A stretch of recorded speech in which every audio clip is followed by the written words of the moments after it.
하나님은 하나님의 뜻대로 하는 기도를 반드시 들으실 뿐만 아니라 그 기도는 땅에 떨어지지 않아요. 그 기도는 반드시 열매를 맺게 돼 있어요. 왜냐하면 사람을 위한 기도는 그 기도가 사라질 수 있어요. 그런데 하나님의 뜻대로 하는 기도, 하나님의 나라와 하나님의 영광과 하나님의 복음을 위한 기도는 반드시 하나님의 때에 맺게 하시는 것을 믿으시기 바랍니다. 아멘. 우리 하나님의 말씀 한번 같이 보겠습니다. 신명기 5장 7절의 말씀입니다. 신명기 5장 7절.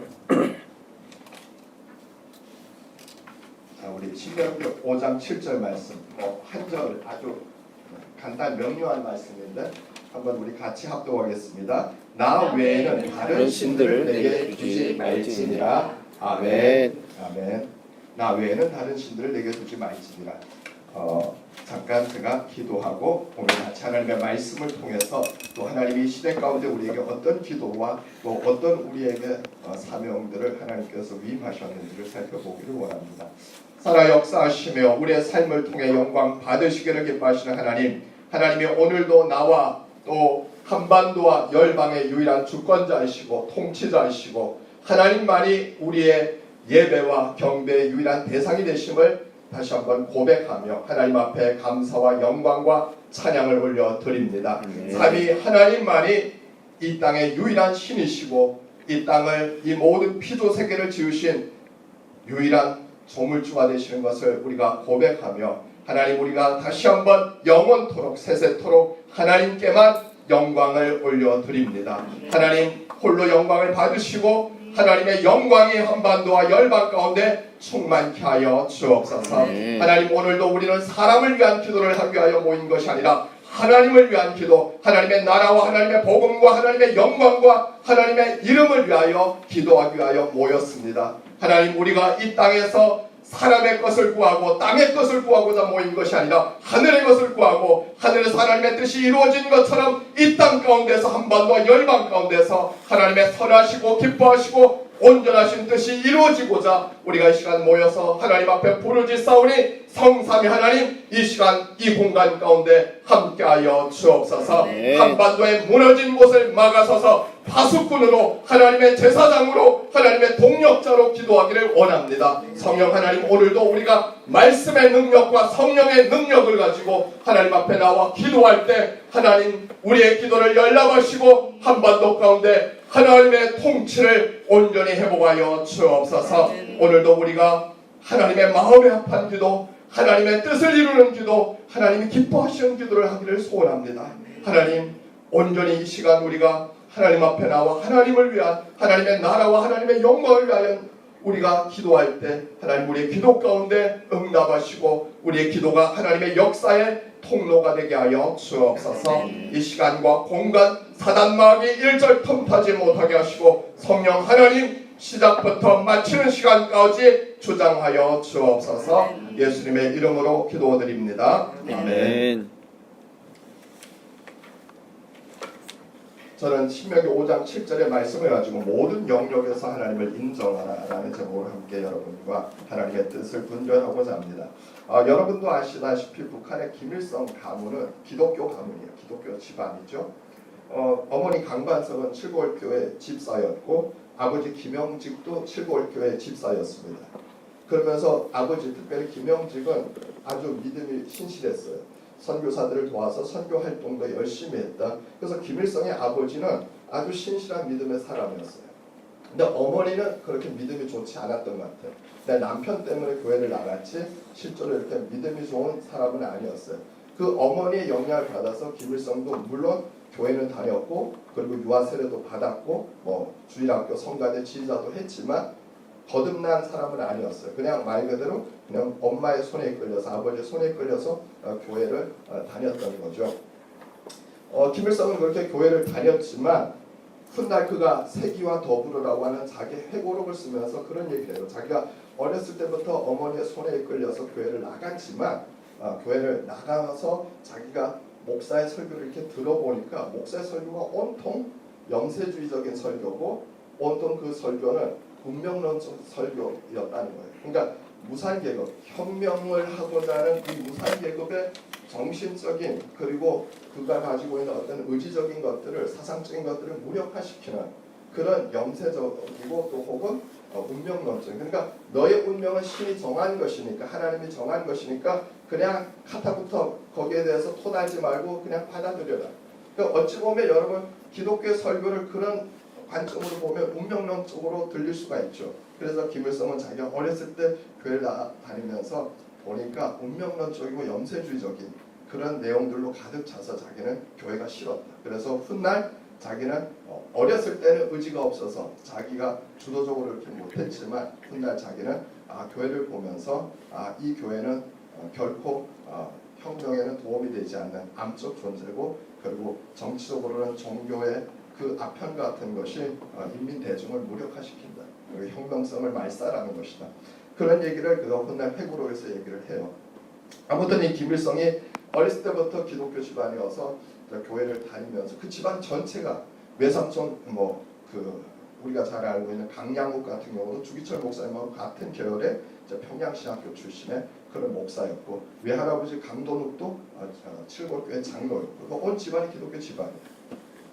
근데 김일성은 기독교를 오히려 이렇게 자기가 접하면서 신앙은 제대로 받아들이지 못했고 그리고 성경을 거듭나지는 못했지만 중요한 이 기독교의 하나의 사상은 훗날 자기의 통치 이념으로 가져와요.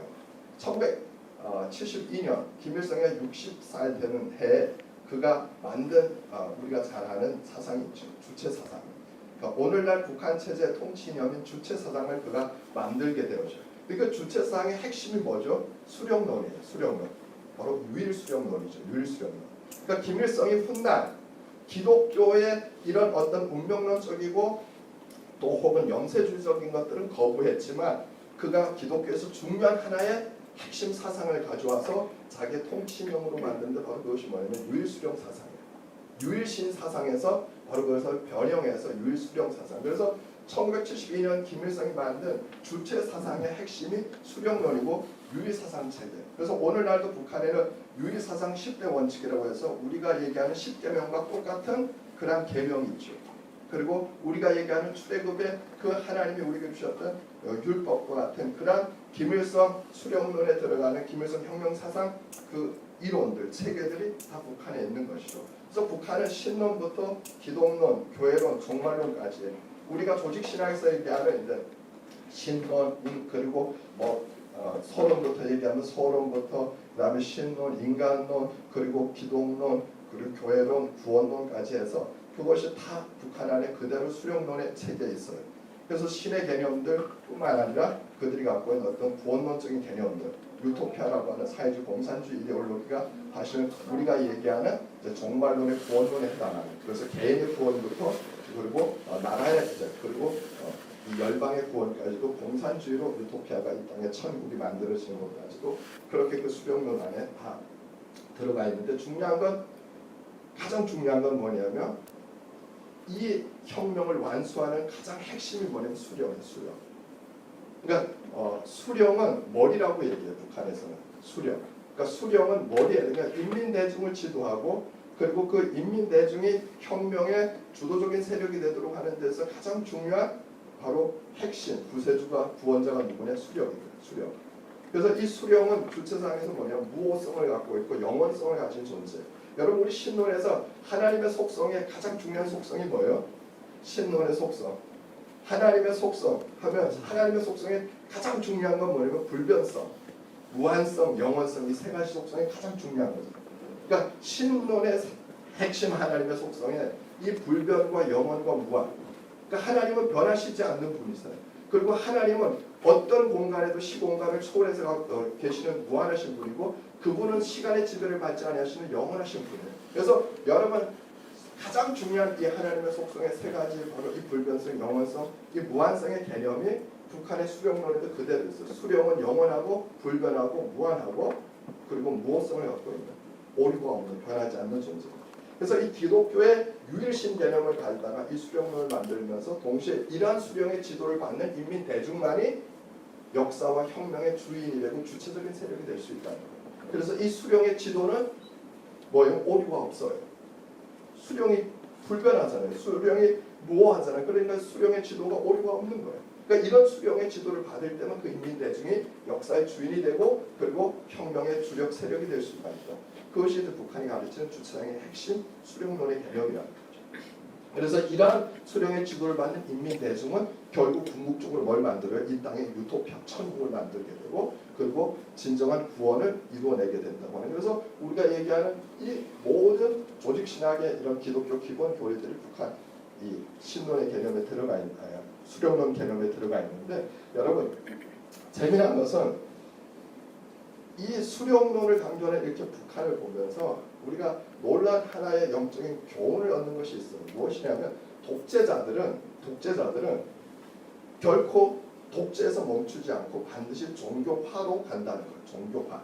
그러니까 자신을 우상하는 대로 가게 돼 있어요. 독재자들의 공통적인 궁극적인 그 마지막 목적지가 뭐냐면 자기를 우상화하는 대로, 신격화하는 대로 간다는 거예요. 그래서 모든 독재자들은 종교화의 길을 가게 돼. 자기는 오류 없는 존재가 아니에요. 여러분 중국의 시진핑, 러시아의 푸틴 마찬가지예요. 이란의 하메네 다 마찬가지예요. 북한의 김정은 자기는 오류가 없어. 오류가 있는 건 인민대중일 수 있지만 자기는 오류 없는. 그래서 독재자의 그 마지막 끝은 뭐야? 자기를 신격하는 대로. 그래서 중국의 시진핑도 자기는 오류가 없어. 그래서 시진핑을 신격하는 거예요. 그러니까 누구든지 시진핑을 향해서 비판을 할 수가 없어. 김정은을 향해서 비판할 수 없어. 푸틴을 향해서 비판할 수가 없는 거예요. 독재자들이 그렇게 종교화의 길을 가죠. 왜냐하면 자신의 권력을 영구화하고 그리고 자신의 권력을 정당화하기 위해서는 반드시 무엇이냐면 종교화를 해야만 해요. 독재자들은. 그래서 결국 필연적으로 이 종교적인 요소를 독재자들은 받아들이게 되는 거죠. 근데 여러분 우상화라고 하는 개념, 그러니까 모든 독재자들은 자기를 우상화하잖아요. 근데 이 우상화라고 하는 개념은 여러분 협의적인 개념에서는 쉽게 얘기하면 뭐예요? 우상화. 우리가 성경적으로 우상화하면 뭐예요? 이건 다른 신을 숭배하지 말라는 거예요. 이건 협의적인 좁은 의미에서의 개념이에요. 광의적으로 넓은 의미에서 개념은 우상화가 뭐예요? 무엇이든지 절대화시키면 우상화예요.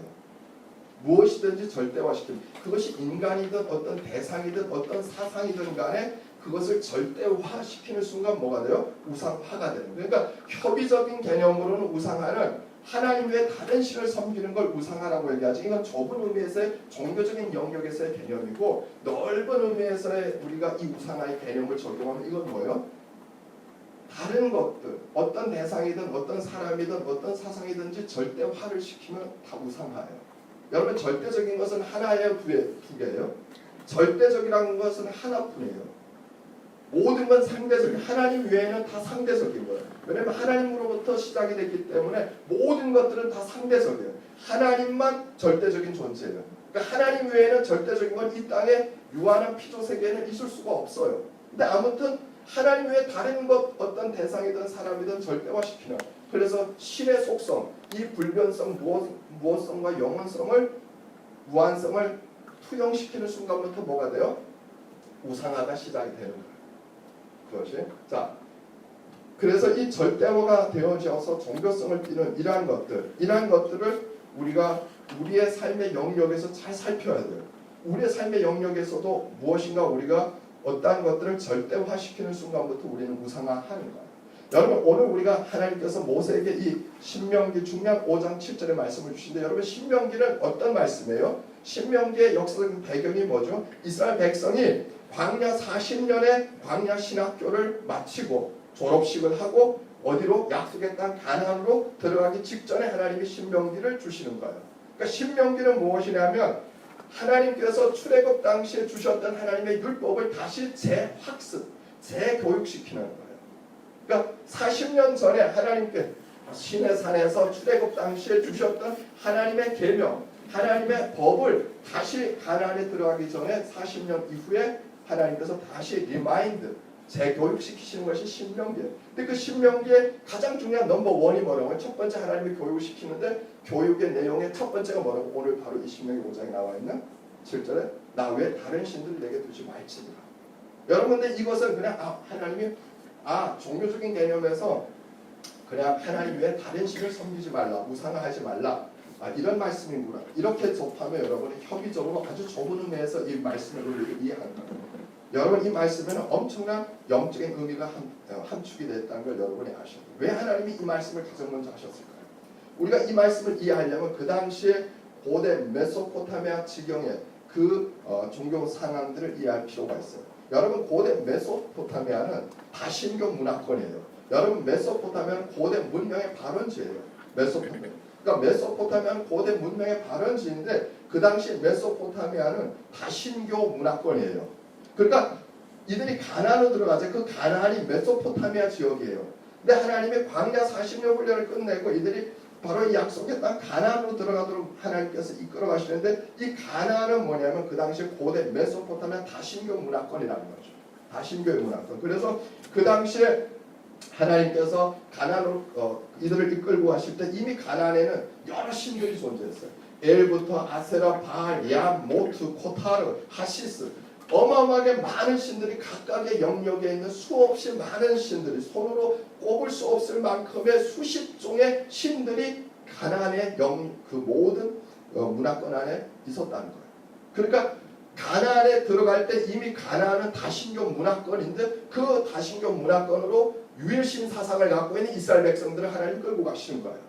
그러니까 여러분 단순하게 여호수아의 어떤 정복 전쟁은 땅을 정복하는 물리적인 정복을 넘어서서 뭐예요? 영적 전쟁이에요. 신들의 전쟁에 참여하는 거예요. 이스라엘 백성이 하나님의 대리자, 신의 대리자로서 다른 신들과의 전쟁에 참여하는 거예요. 여러분 그래서 고대에서는 무엇이냐면 단순히 물리적인 영투적 전쟁이 아니고 이건 뭐예요? 신들의 전쟁이에요. 그러니까 이스라엘 백성을 좀 40년 트레이닝을 받고 요단강을 건너서 가나안에 들어가는 건 다른 말로 하면 가나안의 다른 다신교 그 문화권 안에 살아가는 그 수많은 다양한 신들과 유일신이라고 하는 그 야훼 하나님의 이름으로 나아가서 싸워야 되는 바로 이 신들의 전쟁에 이스라엘이 지금 참여하게 되는 거예요. 이해가 됐어요? 지금 무슨 얘기인지? 여러분 근데 이스라엘 백성 이집트에서 430년 동안 노예 생활할 때 이집트가 다신교 문화권이잖아요. 여러분 그 당시에 고대 문화권이 뭐예요? 이집트 문명, 메소포타미아 문명은 고대 우리가 4대 문명을 얘기할 때 항아 문명까지 얘기해서 3, 4대 문명을 얘기할 때 가장 중요한 문명이에요. 고대 문명은. 근데 이집트 그 문화권에서도 그들은 다신교. 그래서 여러분 출애굽시킬 때 하나님께서 이스라엘 백성을 그 10가지 재앙을 통해서 건지시잖아요. 그 10가지 재앙에 그 나오는 10가지 재앙의 모든 대상이 다 뭐예요? 그 당시 이집트의 신들이에요. 이집트는 신들을 심판하시는 거란 말이에요. 그래서 그 다신교 문화권을 430년을 살고 40년 하나님이 트레이닝을 유일신 사상으로 40년을 훈련시키신 거예요. 440년 동안 다신교 문화권에서 익숙해져 있던 이스라엘 백성을 40년 동안 유일신 문화권으로 트레이닝 시키셔서 유일신의 사상을 갖고 이들이 다시 가나안의 다신교 문화권에 가서 다시 많은 신들과의 전쟁에 참여하도록 하시는 거예요. 여러분 고대 메소포타미아 가나안 지역에 살았던 이스라엘 백성이 들어갈 당시에 그 가나안 지역의 사람들은 단 한 사람도 무신론자가 없었어요. 모두가 다 신들을 믿는 자들이었고 하나 정도 믿는 게 아니고 보통 신들을 5개씩 믿는 그런 다신교의 문화권에서 그들은 살고 있었어요. 그러니까 그 당시에 이스라엘 백성만 유일신 사상을 갖고 있는데 이거는 완전히 이질적인 거예요. 이스라엘 백성이 갖고 있는 유일신 사상은 고대 문화권의 다신교의 사상하고 비교했을 때 사실은 고대 문화권에 맞지 않는 상황이에요. 이해가 되세요? 고대 문화권은 다신교 문화가 익숙하고 그것이 정상적이었고 그것이 당연한 문화권이었는데 유일신 사상을 가진 이스라엘이 생뚱맞은 거예요. 이 고대 메소포타미아 문명하고는 이질적이라는 거예요. 근데 그들을 하나님이 이제 끌고 그 땅으로 들어가게 하시는 거예요. 여러분 고대는 농경사였기 때문에 그들은 태양의 신부터 물의 신부터 불의 신부터 다산의 신, 풍요의 신부터 해서 삶의 모든 영역의 신들이 다 있었어요. 그러니까 삶의 모든 영역에 각자 신들이 다 있었고 그래서 그들은 삶의 모든 영역에서 수없이 많은 신들을 섬겼고 그 고대 메소포타미아 가나안 민족들은 그리고 그 신들과 평화로운 관계를 맺는 것이 그들이 이 땅의 생존을 보장하는 지름길이었어요. 그러니까 어떻게 모든 내가 가정에서 평화로운 가정 생활을 하기 위해서 이 가정의 신하고 어떤 관계를, 하마스하고 어떤 관계를 맺어야, 아세라하고 어떤 관계를 맺어야 되는지, 내가 풍요의 신 아세라하고는 또 바알하고는 어떻게 내가 농사를 짓는 데서 관계를 맺어야 되는지, 그런 것들이 전쟁에서는 어떻게 엘신하고 내가 관계를 맺어야 이 전쟁에서 승리할, 그러니까 모든 영역에 각자 그 영역에 영역을 다스리는 신들이 있었다는 거예요. 그러니까 그들이 삶을 살아가기 위해서는 그 영역의 신들과 평화적인 관계를 맺는 것이 너무나 중요하고, 그러다 보니까 다 자연스럽게 이 고대 문명은, 고대 이 문화권은 바로 이 여러 신들과의 관계 속에서 형성되는 종교와 삶이 분리될 수 없는 그런 문화권이었죠. 거기로 유일신 사상을 가진 이스라엘 백성을 하나님이 끌고 가시는, 그러면서 그들을 그 땅으로 끌고 가시기 전에 이 말씀을 주시는 거예요. 나 외 다른 신들을 내게. 근데 여러분, 이 말씀은 하나님이 지금 다른 신들을 인정하는 게 아니에요. 히브리 원어적으로 보면 이게 뭐냐면, 여러분, 나 외 다른 신들을 내게 두지 말라는 거는, 신들이 뭐예요? 하나님 외에 다른 신들은 뭐예요? 인간이 만든 신이잖아요. 가나안에 사람들이 만든 신이에요. 그러니까 하나님이 그 당시에 가나안인들의 언어를 빌려서 그들이 만들어 놓은 그 어떤 신에게도 너희들이 눈을 돌리지 말고 그들과 똑같이 너희들의 삶의 영역에 그런 신들을 가져오지 말라. 가정에 그런, 또 너희들의 농사를 짓는 데 있어서, 그리고 너희들이 자녀를 낳는 데 있어서 그런 신들을 가져오지 말라. 여러분, 훗날 이스라엘 백성들이 그 신들을 가져와요, 안 가져와요? 안타깝게도 가져와요. 안타깝게도 그들은 그 가나안의 문화에 젖어서 그 신들을, 각각의 영역의 그 신들을 가져와서 결국은 하나님이 이 이스라엘을 심판하시는 것들을 우리 성경을 통해서 보게 되는 것이죠. 자, 그런데 여러분, 이 하나님께서 나 외에 다른 신들을 두지 말라고 하는 것은 그 당시에 고대의 이 가나안 지역에, 메소포타미아 지역에 있는 사람들의 종교관으로 볼 때는 이해할 수 없는 명령이에요. 왜냐하면 여러 신을 두는 것이 당연했고, 그리고 그 신들은 서로 시기하거나 질투하지 않았어요. 어찌 보면 당연하게 각양의 신들을 두는 것이 아주 정상적이었고, 그런데 하나님은 나 외에 다른 신 두지 말라, 그 말씀을 하시는 거죠. 그러면 이것은 다른 말로 하면 고대 문명에서는 스스로 왕따가 되는 거예요. 고대 문명에서는. 여러분, 하나님이 이스라엘 백성에게 이 말씀을 하신 이유가 뭐죠? 다른 말로 하면 다른 신들 내게 두지 말라는 것은 나에게 올인하라. 모든 영역에서 내가 모든 영역의 통치자인 것을 내가 인정하고 그것을 수용하고 그것을 너희들이 믿음으로 선포하는, 그것을 지금 하나님께서 요구하시는 거죠. 여러분, 그러면 결국 하나님은 이들의 가정에서부터, 이들의 농사부터, 이들의 모든 삶에서 태양의 신, 불의 신, 물의 신, 풍요의 신, 바람의 신, 모든 다산의 신, 이 모든 영역에 하나님의 각양 신들이 있는 그 모든 신들을 하나님께서 거부하고 내가 모든 영역의 신이다, 모든 영역에 내가 유일한 통치자이다, 이걸 이스라엘 백성들이 들어가서 그들에게 선포하고 또 그렇게 살라고 하나님이 지금 명령하시고, 그래서 나 외에 다른 신들 내게 두지 말라. 여러분, 나 외에 다른 신들 내게 두지 말라. 그러니까 다른 영역, 어떤 영역이든지 나 외에 다른 통치, 다른 신의 통치를 인정하지 말라는 말씀을 하는 거죠. 그런데 신명기 우리가 32장 39절에 보면, 이제는 나고 내가 그인 줄 알라. 나 외에는 신이 없도다. 나는 죽이기도 하며 살리기도 하며 상하기도 하며 낫게도 하나니 내 손에서 능히 빼앗을 자가 없도다. 하나님이 뭐라고 말씀하시면, 신명기 이제 마지막 장으로 가게 되면 쭉 말씀하시다 하나님이 뭐라고 하냐면 나 외에는 신이 있다? 없다. 그러니까 나 외에는 신이 없다. 그러니까 인간이 만들어놓은 그 신들은 가짜다. 그러니까 그들이 각양의 영역의 신들을 세워놨을지라도 그 신들은 진짜가 아니고 나만 모든 영역의 신이라고 하는 것을 하나님이 지금 말씀하시는 거죠. 여러분, 오늘 이 하나님의 이 말씀을 여러분이 잘 음미하셔야 돼요. 무엇이냐? 우리가 어떤 영역이든지 하나님의 통치를 우리가 인정하지 않는 순간 우리는 결국 무엇이냐? 이 말씀을 어기는 거예요. 신명기 5장 7절을. 그러니까 신명기 5장 7절은 단순히 우상 숭배를 하지 말라가 아니라 모든 영역에 하나님이 통치자이신 것을 인정하라는 거예요. 우리가 어떤 영역이라도, 한 영역이라도 하나님이 통치자이신 것을 부정하는 순간 우리는 뭐요? 그 영역에는 하나님 외에 다른 것이 절대적이라고 인정하는 겁니다. 여러분, 그러니까 무엇이냐? 이것은 반어법적으로 얘기하면, 우리가 역설적으로 얘기하면 하나님이 모든 영역의 통치자인 것을 우리가 인정하지 않으면, 정치, 경제, 문화, 사회 모든 영역, 오늘 우리가 살아가고 있는 모든 영역에 하나님이 통치자인 것을 인정하지 않으면, 정치의 영역은 그것은 하나님의 통치 영역이 아닙니다, 이렇게 얘기하는 순간 우리는 신명기 5장 7절을 뭐요? 우리는 부정하는 거예요. 우리는 그러면 그 영역에는 하나님의 다른 절대적인 것이 있다고 하는 걸 우리가 뭐예요? 인정하는 거예요. 여러분 오늘날의 교회가 엄청나게 지금 하나님의 말씀을 어기고 있는 걸 알고 있어야 돼요.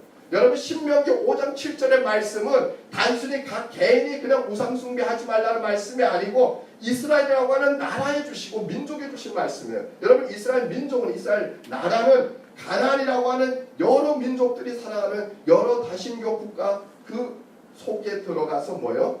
하나님이 모든 정치와 경제와 문화와 사회 모든 영역의 통치자이신 것을 그 다신교 문화권에 있는 이들에게 보여야 되는 하우스, 모델 하우스의 기능을 한다고요. 이해가 됐어요? 그러니까 이스라엘을 통해서 하나님은 뭐냐? 하나님이 진짜 신이시고 모든 영역의 유일한 통치자이신 것들을 이스라엘을 샘플링을 해서 열국 가운데 보이시면서 하나님의 구원이 바로 열방으로 흘러가도록 하시는 이것을 하나님께서 지금 이루기를 원하시는 거예요. 근데 여러분 오늘날 우리가 안타까운 것은 제가 지난주에도 말씀을 드렸지만 오늘날의 한국교회가 엄청나게 우를 범하는 것 중에 하나가 뭐냐면 너무나 많은 영역들을 뭐예요? 너무나 많은 영역들을 사단에게 내어주고 하나님의 통치 영역을 제한시켜버립니다. 여러분 이것이 엄청나게 우리가 지금 이 신명기의 말씀을 지금 우리가 부정하고 있는 일들. 그래서 뭐예요? 교회 강단에서 목사들이 정치 얘기를 안 해요. 정치 얘기를 하면 안 된다고 이렇게 단정 짓는 목사들이 있어요. 여러분 이것 자체가 이미 우리가 정치의 영역은 하나님의 영역이 아니라고 우리 스스로가 시인하는 거예요. 우리는 하나님은 정치 영역에서는 절대적이지 않습니다. 이걸 우리 스스로가 공론화한 거예요. 여러분 그래서 대한민국의 정치가 다 무너진 거예요. 그래서 사꾼 정치인들이 정치하는 거예요. 오늘날 여러분 오늘도 제가 엄목사님하고 식사하면서도 잠깐 얘기를 했지만 우리 대한민국 국민들 국민성 세계적으로 탁월해요. 이렇게 부지런하고 성실한 국민이 없어요. 그리고 이렇게 스마트한 국민들이 없어요. 이렇게 짧은 시간 동안에 한강의 기적을 이루어서 세계 경제 12대국을 만들 수 있는 하나님이 엄청난 은혜를 주셨고 그 은혜에 부합하게 국민성이 다른 데보다도 훨씬 더 탁월해요. 그런데 뭐예요? 정치가 할 것 같으니까 이 나라가 엉망인 거예요. 앞으로 가면 갈수록 더 엉망이 되죠. 여러분 도산 안창호 선생님 정말 백범 김구 선생님 그리고 안중근 의사같이 진짜 애국 애족의 마음을 갖고 나라 민족을 위해서 헌신하고 봉사하는 지도자가 우리나라에 있어요? 없어요. 그냥 비리에 온갖 비리에 그냥 정말 온산 정말 수단 방법을 다 가리지 않고 어떻게 하나 자기 자식 하나 잘되게 하려고 그냥 모든 입시비리부터 시작해서 그리고 어떻게 하나 기득권을 자기 권력을 잡으려고 수단 방법 가리지 않고 이렇게 모든 비리를 행했던 이런 사람들이 국가 지도자가 되겠다고 나와서 설쳐되고 있는 이 나라. 여러분 이 나라가 잘 될 리가 없죠. 당연히 뭐예요? 이런 사람들이 국가 지도가 되면 이런 나라 망할 수밖에 없어요. 여러분 아무리 국민이 뛰어나도 여러분 북한의 국민들 진짜 부지런해요. 우리와 똑같은 국민성 갖고 있어요. 여러분 대한민국과 북한이 같아요 달라요? 국민성이 달라요 같아요? 여러분 원래 북한 사람이 한국 사람보다 더 부지런해요. 여러분 고구려 후에 북한 사람들이 훨씬 여러분 한국에 내려왔던 옛날 실향민들 우리 정주영 회장도 보세요. 평북도 신일 사람이잖아요. 여러분 실향민들 훨씬 더 부지런. 정말로 여러분 북한 평양 개성 상인들 조선시대에는 개성 상인들 평양 상인들 한국에 저리 가는 어떤 상인도 따라가지 못했어요. 조선시대 평양 상단이나 개성 상단은 한반도를 대표하는 신의주 상단을 그래서 실제적으로 정말로 부자들 진짜 부자들은 다 북한에 있었어요. 정말 스마트한 사람들이 많고 국민성 우리하고 똑같아요. 여러분 한국 사람하고 우리 같은 민족이지 다른 민족하고 우리 같은 혈통이라니까요. 우리 단일 민족이라고. 여러분 그런데 북한은 왜 저렇게 거짓골이에요? 국민성의 문제가 아니고 뭐예요? 지도자 한 사람을 잘못 만나서 그런 거예요. 여러분 지도자 한 사람 잘못 만나서 아무리 국민이 뛰어나고 북한은 한국보다 자원이 더 많아요 적어요? 훨씬 많아요. 지하 자원이. 그래서 일제시대 일제가 36년 동안 한반도를 식민지화할 때 여러분 이 남쪽은 농사만 짓게 했어요. 그리고 북한은 산악지대인데 대신 지하 자원이 많고 그리고 대신 거기에는 이 엘리트 그룹들이 많이 있어요. 공장이나 이런 산업단지들을 엄청나게 세웠어요. 그러니까 북한이 지금도 일제시대 세웠던 그 철길을 그대로 사용하죠. 북한은 철길 자체가 다 레일이 뭐냐면 일제시대에 놓은 거예요. 북한은 경제적으로 자기들이 예를 놓지만 지금까지 100년이 된 레일을 그대로 써. 그리고 북한의 흥남 비료공정부터 시작해서 함흥 제철소부터 다 일본이 세운 거예요. 일본이 세운 기업들이 북한의 중추 산업이에요. 근데 보세요. 일본은 그렇게 한 거예요. 왜? 북한이 엄청난 지하자원을 갖고 있기 때문에. 그러니까 엄밀하게 얘기하면 원래 국민성이나 그리고 지하자원이나 지리적인 특성을 보면 북한이 한국보다 더 잘 살아야 돼요. 왜냐면 중국이나 러시아나 인도나 중앙아시아 다 대륙이 연결되어 있잖아요. 그러니까 지정학적으로도 북한이 훨씬 한국보다 잘 살 수 있는 자원부터 여러 가지 환경적인 요인들 다 갖고 있어요. 국민성은 우리하고 똑같아요. 같은 한국민이고 우리 북한 사람 더 부치라면 부죠. 그 사람들 왜? 산악 지역에 있는 사람들이 우리는 평야 지역에 있을 때 좀 느릿느릿해요. 오히려 이 산악, 북한은 70%가 국토가 산악 지역에 있는 사람들이 훨씬 그 사람들은 빠리빠리하지 않으면 살 수가 없어요. 그런데 뭐예요? 지저치게 가난한 나라가 된 이유는 지도자 한 사람 잘못 만났어요. 정치가 잘못되면 아무리 국민성이 뛰어나고 아무리 지하자원 많아도 나라 망하는 거예요. 여러분 대한민국 박정희 대통령 누가 뭐라 그래도 여러분 유신 독재 분명히 우리가 공과 실은 평가를 해야 돼요. 분명히 독재적인 부분에서 그런 부분들은 또 우리가 역사적인 평가를 해야 되는 부분이 그런 한강의 기적을 읽으면서 한국의 근대화와 산업화를 이루어가는 데서 여러분 박정희 대통령이 아니고 다른 지도자가 세워졌던 우리나라 여기까지 올까요? 못 와요. 여러분 이것은 역사의 중요한 우리가 공과 실을 분명히 근데 어때요? 북한에는 김일성이 있었고 여기는 박정희가 있었어요. 독재를 똑같이 비슷하게 했어요. 근데 한국은 뭐예요? 한강의 기적을 통해서 세계 10의 경제대국을 알 수 있는 토대를 놓았어요. 지도자 한 사람 잘못 만나요. 나라가 전혀 다르게 남북한이 전혀 다른 이런 오늘날의 결과를 보여주는 건 뭐예요? 누구 때문에? 한국의 국민들이 뛰어나서 웃기지 마세요. 그 엄청난 교만을 부리지 마세요. 북한의 국민들은 뛰어나지 않아서 북한의 국민들은 부지런하지 않아서 아니에요. 한국 국민들이 교만과 오만에 사로잡혀갖고 여러분 오만은 멸망의 선봉이고 교만한 마음은 넘어짐의 앞자리다. 성경이 얘기해요. 우리가 뛰어나서가 아니라 뭐요? 역사를 똑바로 여러분이 보셔야 돼요.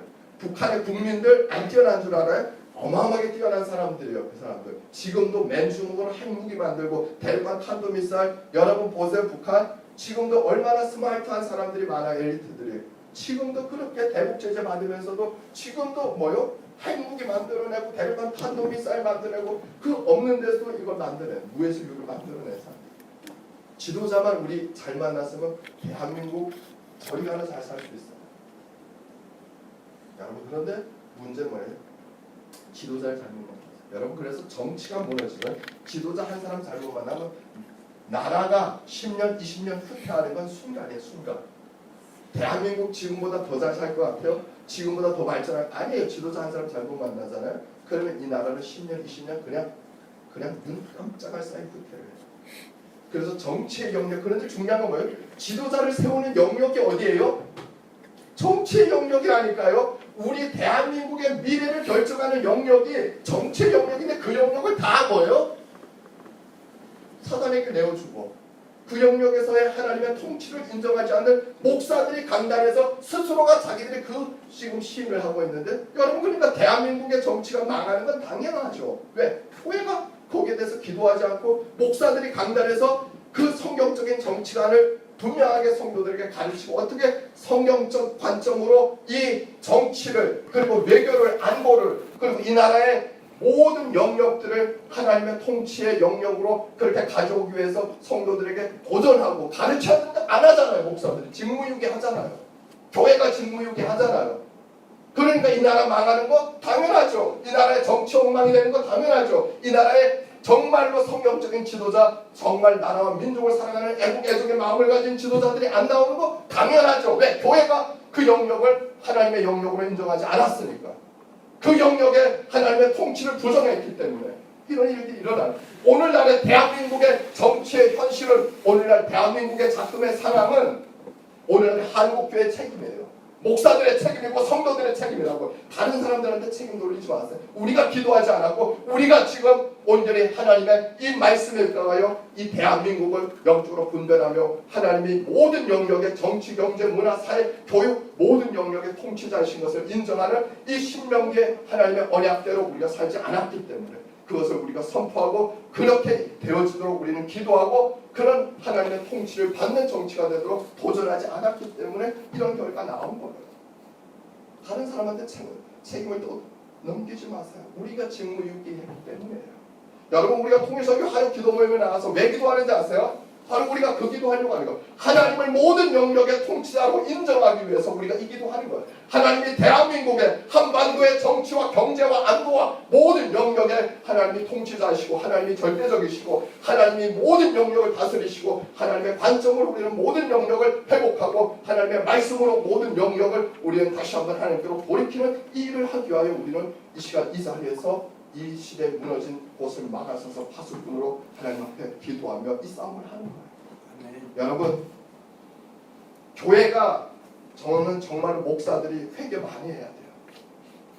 회개 많이 해야 돼요. 성도들을 종교인으로 전락시키고 썬데이 크리스찬으로 전락시킨 사람들이 목사들이에요. 정치 얘기 강단에서 하면 안 됩니다. 나는 이런 목사들을 이렇게 만날 때마다 속으로 앞으로는 얘기 안 하지만 속으로 뭐라면 너는 사꾼이구나. 속으로 그렇게 생각해요. 아, 당신은 사꾼이구나. 성경을 잘 모르시는 거예요. 여러분, 지금 이 신명기 7장의 말씀이 어떤 의미를 갖고 있는지를 여러분이 아셔야 돼요. 그러니까 이 하나님께서 지금 이스라엘 백성이 그 땅으로 들어가면 그 땅에는 이미 정치, 경제, 문화, 사회 모든 영역에서 다양한 신들이 존재하는 그러한 이 메소포타미아 문화권으로 들어가는데 그들을 향해서 하나님이 아니야. 그 각각의 영역의 절대적인 이러한 신의 존재들 너희들은 부정하고 내가 모든 영역의 유일한 통치자인 것을 너희들이 인정하는 그러한 믿음의 삶을 그러한 하나님의 통치를 너희들은 보여야 돼. 여러분 이스라엘 나라라고요. 나라. 이해가 돼서 지금 여러분이 구약의 말씀을 읽을 때 놓치지 말아야 되는 건 자꾸 여러분 오늘날의 한국교회 이 큐티가 문제점이 뭔지 아세요? 큐티 잘못하면 신앙이 잘못해요. 큐티가 좋은 거지만 큐티를 잘못하면 신앙이 잘못되는 이거 여러분 구약의 말씀 제가 지난주에도 누누이 말씀드렸죠. 그건 이스라엘 한 개인에게 주신 말씀이 아니고 이스라엘 나라와 민족에게 주신 말씀이에요. 공동체에 주신 말씀이라고요. 오늘 이 말씀도 뭐예요? 이스라엘 어떤 특정한 개인에게 주시는 말씀이 아니고 이스라엘 나라가 그 땅에 들어가면 이스라엘은 뭐예요? 정치, 경제, 문화, 사회 모든 국가잖아요. 나라예요. 나라. 250만 남녀노소 포함하게 되면 거의 무엇이냐면 한 270만 정도가 돼요. 이들이 40년 광야 생활 끝내서 가나안으로 들어갈 때 그러면 하나의 국가로서 그들은 자기들의 모든 영역에서 하나님이 유일한 통치자이신 것을 정치도 경제도 문화도 사회도 그래서 여러분 이 나라를 신정국가라고 얘기하는 거죠. 그걸 이제 가나안 지역에 있는 사람들 그러면 가나안 사람들은 볼 때 야 너무 이질적인 거예요. 왜냐면 우리는 정치의 영역도 신이 있고 경제 영역도 신이 있고 사회와 교육의 영역도 그리고 이 농업의 영역도 다 각양의 신이 있는데 얘들은 신이 하나예요. 그 신이 모든 영역의 유일한 통치권자라는 거예요. 그럼 어떻게 얼마나 이질적이에요. 바로 이것이 뭐냐면 하나님이 열방을 구원하시는 놀라운 하나님의 구속의 시작이에요. 여러분 그래서 구원의 역사라고 하는 건 뭐냐면 개인의 영혼을 넘어서서 이제는 이 하나님의 우주 구원이 확대되어질 때 중요한 건 뭐냐면 이 구원받은 각 개인들이 하나님이 모든 영역의 통치자이신 것을 나아가서는 우주적인 하나님이 유일한 통치자이신 것을 계속하여 점진적으로 확장시켜요. 바로 이것이 주님의 재림을 예비하는 우리가 구속사적인 삶을 살아가는 삶의 모습입니다. 여러분 교회에서 계속하여 모여가지고 구원받기를 여러분 우리 이미 구원 받았다니까요. 여러분이 정말 성령을 거듭났다면 구원을 놓고 기도하지 마세요. 진짜 천국 확신이 없으면 천국 가기를 여러분 기도해야 되지만 정말 본오게 됐다면 여러분 천국과 구원을 위해서 기도할 필요가 없어요. 이제는 무엇이에요? 하나님의 모든 영역의 통치자가 되시고 하나님의 구원이 열방과 전 우주로 확산되어진 이 하나님의 구속의 사역들을 이루어가는데 여러분의 주 관심이 있어야 돼요. 그래서 교회도 무엇이냐면 교회 기도와 사역의 모든 포커스가 하나님의 나라에 맞춰져야 되고 하나님의 나라가 우주적으로 확산되어지는 하나님의 나라가 한반도와 열방을 넘어서 전 우주적으로 임하는 그 일들을 위하여 우리는 성도들을 도전하고 기도하고 그 방향으로 가야 됩니다. 그래야 뭐냐면 하나님의 기름 부심이 우리의 개인과 공동체 임하고 나라 민족에게 임해요. 여러분 성령이 제가 말씀을 정리하면서 사도행전 1장 8절에 오직 성령이 너에게 임하시면 너희가 권능을 받고 예루살렘과 온 유대와 사마리아 땅끝까지를 내 증인이다. 사도행전 1장 8절의 말씀, 여러분 그 말씀을 우리는 지상 명령이라 얘기하는데 중요한 말씀 여러분 보세요. 오직 성령이 너에게 임하시면 뭘 하라는 거예요? 성령이 임하시면 예루살렘과 온 유대와 사마리아 땅끝까지 내 증인이다. 다른 말로 하면 이걸 헬라어 원어로 풀어서 보면 뭐죠? 성령이 임하는 이유가 뭐예요? 증인되도록 하기 위하면 어디까지? 땅끝까지. 그러니까 성령이 왜 오시냐면 성령이 보혜사 성령이 오신 건 우리를 풍요롭게 하기 위함이 아니에요. 보혜사 성령은 바로 우리로 증인된 삶을 살고 하나님의 우주적인 구속사를 완성하는 일에 하나님의 동력자 하나님의 증인으로 살도록 하기 위해서 성령이 오시는 거예요. 그러니까 다른 말로 하면 뭐예요? 내가 그렇게 증인된 삶을 살지 않으면 성령은 나를 돕지 않으세요. 성령은 나와 함께 하시지 않아요. 보혜사 성령님은 나의 개인의 보디가드로 오신 게 아니에요. 착각하지 마세요. 성령님은 나 개인의 보디가드 경호원으로 오신 게 아니고 내 삶을 풍요롭게 위해서 그분이 오신 게 아니고 나로 하여금 바로 그 증인의 삶을 살도록 성령이 오신 거예요.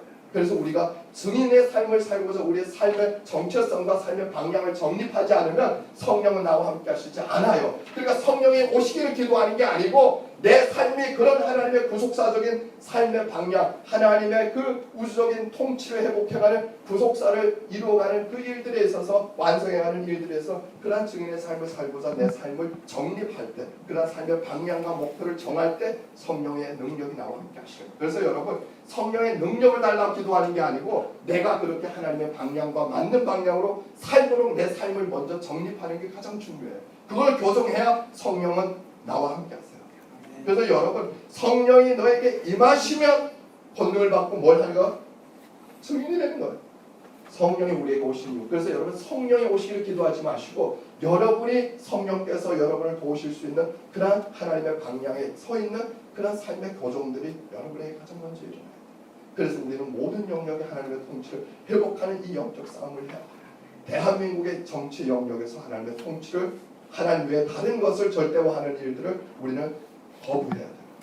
여러분 그래서 하나님의 사상이 정치의 영역에 있어서도 그래서 우리는 성경적인 정치관을 정립하고 성경적인 국가관을 정립하고 성경적인 역사관을 정립. 저희가 이제 기독교 끝나고 나면 제가 미국에서 했던 기독교 정치학교도 시작을 해서 이 서울대나 여기 주변에 지금 중송실대 그리고 중앙대 여기 학교 대학교들이 다 주변에 있잖아요. 총신대 이제 이 학생들 크리스찬 청년들 데려다 기독교 정치학교도 하려고. 왜냐면 정말로 우리는 다음 세대에게 성경적 정치관을 가르쳐야 되고 성경적 국가관, 성경적 이념관, 성경적 역사관 다 가르쳐야 돼요. 실제적으로 하나님의 관점으로 모든 영역을 회복해가기 위한 이 진정한 영적 싸움들을 해야 된다. 교회의 역할이 그거고 목회자의 역할하고 우리 믿는 자들의 역할이 그거예요. 정치의 영역, 경제 영역, 문화 영역, 사회 영역 모든 영역에서 우리는 어떤 영역도 하나님의 통치 밖에 있다고 선언하면 안 돼요. 모든 영역이 하나님의 통치 안에 있다고 그리고 하나님의 통치를 회복하는 그래서 우리는 더 힘써 정치 영역에서도 하나님의 통치를 거부하고 하나님의 진리에서 어긋나는 것이 있다면 우리는 분명히 그 부분에서 지적하고 회개하고 그것들이 회복되기를 하나님 앞에 부르짖는 이 일들을 해야 돼요. 그것이 우리가 이제 해야 되는 하나님이 이 나라와 민족을 회복하시는 중요한 우리의 영적인 싸움들이에요. 그래서 여러분 제가 여러분에게 말씀드린 우리가 정치 영역, 지도자 세우는 영역 절대로 포기하면 가장 중요한 영역이 넘버원 첫 번째 나라와 민족을 하나님의 통치 가운데로 우리가 끌고 가는 데서 가장 중요한 게 정치의 영역을 우리가 회복하는 이 영역의 하나님의 통치를 우리가 온전히 회복하는 이 기도 싸움 이 영적 싸움들을 우리가 해야 돼요. 그래서 여러분 대한민국 안에서도 이 정치의 영역이 하나님의 통치권 안에 들어와야 돼요. 그래서 실제로 하나님의 뜻을 거스리고 하나님을 대적하는 이 어그러진 것들이 무엇인지를 찾아내고 이러한 것들에서 우리가 무엇이 하나님을 밀어내고 절대화되어졌는지를 알고 그걸 우리가 파괴해야 되고 그 하나님의 어떤 사상이나 사람이 절대화되어지는 것들을 우리는 대한민국 안에서는 허락하면 안 돼요. 그것이 어떤 사상이든 간에. 그런데 여러분 안타깝게도 한국교회는 이미 사상 이 정치 영역에서 이미 인간의 사상이 절대화되어지고 점점 한국도 아주 이상하게 어떤 당에서는 뭐 인간도 이제 우상화하기 시작했어요. 절대화하기 시작했어요. 무조건적으로 이제는 오류성 완전히 오류투성인데 인간들이 전혀 오류가 없는 무호성의 존재처럼 이렇게 만들어가면서 점점점 한국도 개성망측하게 정치가 뭐예요? 절대화해가는 이런 영역으로 지금 변질되어가는 여러분 그래서 사람들을 비판하지 않아요. 완전히 무조건적으로 무비판적으로 이제는 여러분 근데 진정한 건강한 보수와 개혁적인 이런 관점은 뭐예요? 우리는 보수든 진보든 잘못되면 다 비판할 수 있어요. 맹신하면 안 돼요. 그러면 우리가 어느 순간부터 절대화하는 순간 우리는 이 신명기 5장 7절의 말씀을 부정하는 거예요. 여러분 하나님 외에는 절대적인 게 없어요. 그래서 보수의 영역도 잘못하면 지적해야 되고 진보의 영역도 분명히 우리는 지적해야 돼요. 그래서 하나님의 관점으로 우리는 계속해서 객관적인 입장에서 여러분 한국 안에서 하나님의 통치와 정치, 경제, 문화 모든 영역에 회복되어지는 일들을 우리는 힘써 감당해야 돼요. 그래서 한국의 입법부, 사법부, 행정부가 다 통치 영역 안에 있도록 우리는 부르짖어야 되고 그것을 하나님 앞에 보고드리고 만약 하나님을 대적하는 세력들이 있다 우리는 하나님께 고발해야 돼요. 우리가 하나님께 다윗이 그렇게 하잖아요. 우리가 나중에 기도학교 이제 할 때 나올 거예요. 왜냐하면 하나님의 사람들이 특징이 뭐예요? 사람과 싸우지 않아요. 누구에게 고발해요? 하나님께 고발. 하나님 이들이 하나님을 대적합니다. 이들이 지금 하나님의 사상을 부정합니다. 하나님 진노하시옵소서.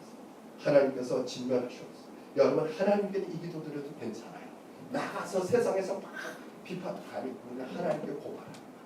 그래서 여러분 우리가 이런 화요 기도 모임에서 하나님 앞에 다 고발할 수 있어요. 하나님 앞에는 뭐든지 괜찮아요. 이 인간 진짜 지금 하나님의 사상을 무너뜨리는 악을 행하고 있습니다. 이 입법부가 지금 이런 악법들을 만들어서 지금 이 나라를 타락시키고 이 다음 세대를 무너뜨리고 이렇게 학생인권 조례한 것부터 시작해서 동성애 이 결혼 합법화부터 시작해서 이런 진보 진정들이 좌파 진영들이 나서서 이런 입법화를 하면서 대한민국을 무너뜨리고 있습니다. 하나님께 고발하는 거예요. 하나님 진노하십시오. 이들의 입법 하나님 단죄하십시오. 하나님 이들이 그걸 하지 못하도록 무력하십시오. 여러분 이런 기도 우리가 지금 하나님 그래서 그 영역들을 계속해서 뭐예요? 하나님의 통치권 안에 머물도록 하는 이 영적 싸움을 우리가 해야 돼요. 그것이 우리 기도 모임이 갖고 있는 중요한 하나님 앞에서의 삶의 미션이에요.